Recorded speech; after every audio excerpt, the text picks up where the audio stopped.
Middlesex pulled off a dramatic one-wicket victory over Surrey at the Keir Oval on Friday night in their penultimate Friends Life T20 match, the win coming with just one ball to spare. 15,000 were present to witness this classic. The toss was won by Surrey, who batted and watched Kevin Pietersen and Stephen Davis put on an excellent start with boundaries aplenty coming in the opening overs, which saw the home side make their best start to a match this summer in this competition. Their 6 overs of power play brought them 50 runs, as for once, wickets didn't fall early, and Pietersen in particular found some much-needed form.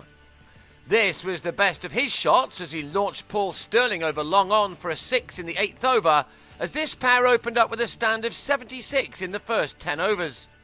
Crucially, Tom Smith then broke through at the start of the 11th by bowling Davis for 37, but Surrey had made a fine start.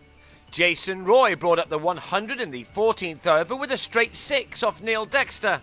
But then Pietersen was out for runner ball 42, backing away to David Malan and nicking behind at 107 for 2.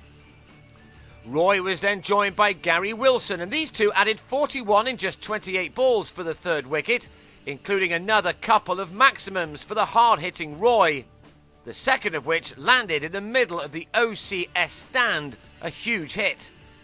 Attempting another big one, he was then bowled by Stephen Crook for a quick-fire 40, which looked as if it may end his side's run of dismal results in this season's competition. Zafar Ansari was run out off the last ball of the innings, by which time Surrey had made a challenging 154 for 4, their best total of the summer.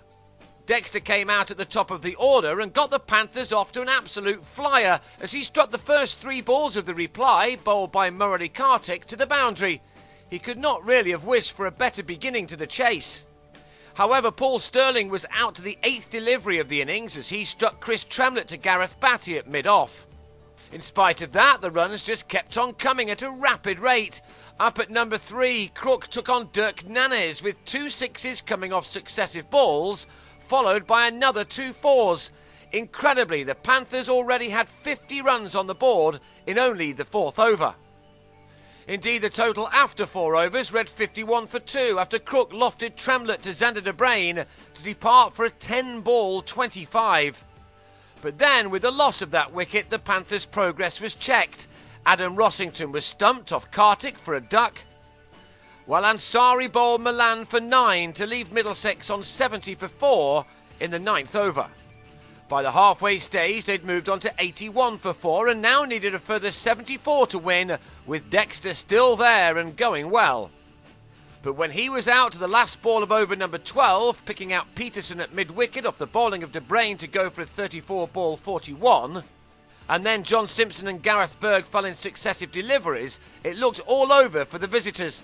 Simpson was bowled by Batty for 13, while Berg gave Pietersen another catch off Kartik on 3 to leave Middlesex on 106 for 7, needing another 49 off the remaining 35 deliveries. So there was much for the 2 Ollies, Rayner and Wilkin, to do, but when the latter lifted Ansari over long on for 6, that requirement had been shaved to 25 off 19. They went into the last over needing just 3 more, but the drama wasn't over as Batty took a brilliant catch to dismiss Rayner for 14. No run came off the second ball either, and then the wonderful Wilkin was run out by Batty for a brilliant 28 to bring the last pair together with 3 still wanted off 3 balls. Tim Murtagh pinched a single off the 4th to leave it to Smith to settle the contest with a 4 to long on off the 5th. Middlesex had done it by the slimmest of margins in what was arguably their best performance of their T20 season. They now have only one more game to go at Uxbridge against Kent, and they'll hope for a similar outcome before returning to Championship cricket next week.